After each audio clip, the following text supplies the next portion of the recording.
Okay, guys. Um, the other day I made a video talking about I didn't know what I was going to do with this wheel loader, and in the video I said that I came across the chassis and I didn't know what to do after that because it was in bad condition. So what I did, I ended up making a new chassis. But before I get to that, let me tell you why I made a new chassis. If you look at this thing, this was the original one, and it's in bad shape. It doesn't look good. Um, I don't know why I did this and didn't use didn't use the proper tool. It just looks like I just chopped at it. Same with right here. Don't know what that's about.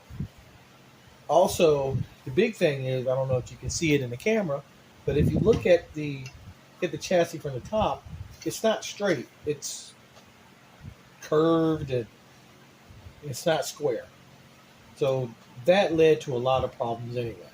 But originally, what I wanted to do with this wheel loader, I really didn't want to refurbish it. I just wanted to um, get it in good condition so I could play with it again. Um, this one is one of the oldest models I have. It's I made this one years ago. I know I said in one of my videos that the old excavator is one of the oldest. It is. It's probably the second oldest model that I made. Um, and actually, I'm lying to you guys because the dump truck in the original form is probably the oldest.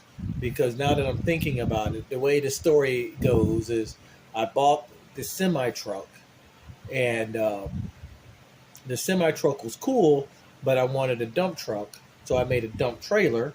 The dump trailer was all right, so I made a dump truck, and at the time I had a brooder conversion that like one of the first Magom HRC brooder conversions for one of their excavators, and that's how I got my first excavator. Well, I built this to go along with that excavator, so that had to be about 2008, 2009 when I built this. So it looks it. I mean, this looks like something somebody would have made on their first or second try. So, other than that, it's been actually a good model. Over the years, some stuff has changed and some stuff haven't. Like this is a different cab, this is a different hood. These are different fenders. Front fenders are original. The front frame is original. The arm is different. That bucket is different, and now the frame is different. The counterweight has changed many times, so I don't even wouldn't say that's different because this is I don't know how many times I've changed the counterweight. But anyway, what the main reason why I changed this, other than the problems I just said, was it was just worn out, and that's the problem with a lot of these old custom models, even the ones I see online that other people make. After a while, what happens is they get worn out, especially if you don't have the knowledge or the proper tools or the proper components to make a an RC model. And I've said it many times before that I think RC construction stuff are more expensive than they need to be, which is true. But I also understand and see why they're so expensive, because these little vehicles, even though they're toys, they do take the same kind of beating that a real one does. So after a while, stuff wears out, and unless you have the know-how to fix it, it's going to have the same problems like a real one. Anyway, getting back to the tractor. Um, One of the main problems that this had was you can see there's 4 holes here. This was the original hole for the oscillate. I'm not the oscillation for the articulated steering, but it wore out. Same with this one. This is the second one. This is what it was recently, and that wore out. So the tractor would wiggle in and out like this when you were driving down the road or wherever, and that's no good. And that was found really because the servo that I had in here, the control, the steering was just it's so old that it needs to be replaced anyway. So I took that out because I ordered a new servo, and that's where I found that the chassis was just needed to be coming out anyway. But this is the old servo. It's an old Tactic. Oh, I don't even know what it is anymore. The sticker wall. But this is a Tactic servo, and it still works, and it's still crazy strong. But there's play in the head here, and that play translates into steering, so it needs to be replaced. That's one of the problems. The other problem was where the wheel loader oscillates like this. The joint was wore out because what I was doing originally was the piece that I had in here, the shaft wasn't stationary. The shaft was stationary, so it would rotate inside the hole, which would wear it out. Instead of having it like it is now with this 3D printed piece, where there's basically a bearing inside this piece and a brass bushing that goes all the way through, or a brass tube. That replaced that. Now that the chassis is done, it's ready to be rebuilt. Technically, there's some stuff that I want to do, like these are the ladders for it. It's backwards. Oh, maybe they're not backwards. Maybe I built the ladders wrong. Go figure. But yeah, there's a ladder for it, and there's some other little stuff like this. These things are loose. These are not glued in. Handrails will come out. So, but that's another part to this video that I want to talk about too. Now, the things I'm going to change on this now that I have it apart. One of the things is this uses Tamiya axles. It uses the rear axle for one of the semi trucks for the front, and it uses this bodged together piece here that's kind of a Hilux and semi truck axle. I want to replace these because what happens is, like this one, this is already cracked right by one of the bolts, and this is not far from doing it too.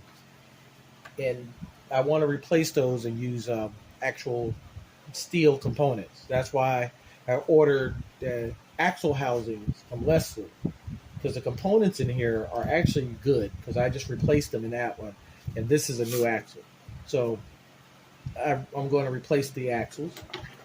This motor is not very old, so the motor is in good condition. This transmission is in excellent condition, but it's an old vintage transmission at this point. This was a RC four-wheel drive R2 transmission. Good luck finding one. And at this point, I don't think I could put any other type of transmission in this. This was designed for that transmission, and everything is built to fit that transmission. So I don't think I can stick anything else in there. The other thing that's going to change, I'm going to get rid of these Robart air cylinders, and I ordered from Magom HRC proper RC hydraulic cylinders. So those are going to be replaced. There is a new servo in here it's an Amazon 25 kilogram coreless digital servo with metal gears. That's what's in here now, and those little servos they're great. I mean, I use them in all my trucks, and they don't seem to have any problem. I use one of them in one of my Losi Baja Rays, and it doesn't have any problem with that. So it's a tad bit slow for that fast of a vehicle, but it doesn't have any problem. All my other vehicles use Savox and Futaba servos and stuff like that. But for something like this that's slow and methodical and just a brute, that servo is just going to be fine. And as far as hydraulic systems go, this is what came out of it. This is an old Magom HRC pump, and the pump is still good. So it may go back in. I don't know. This valve, they're leaking, so they're not going back in. And in its place, These are going in. These came from an old bulldozer project that I had. The bulldozer was sold, and the guy that I sold it to didn't want any of the hydraulic systems in it. He wanted to put his own stuff in.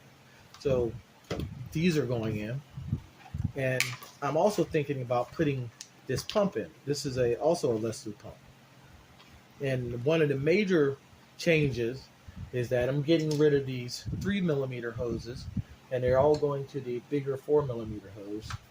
And these are all old, soft, and they've been in the tractor so long that they actually have molded themselves to the shape of the spot that they were in.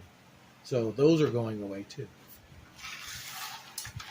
But that's where I stand on this tractor, and that's what's going to happen to it, or this wheel loader. It's not really a tractor, I guess. This cab is 3D printed, so it's one of my first 3D printing projects. So I'm actually still kind of proud of it. Another thing that I wanted to do, which I'm debating, is I don't know if I want to paint it. I kind of like the patina that's on it. It's rough. Trust me, it's rough. It looks better on the camera than it does in real life, but it's rough. But I like that patina. I like the scratched up and beat up but well taken care of look. I'll give you an example of that.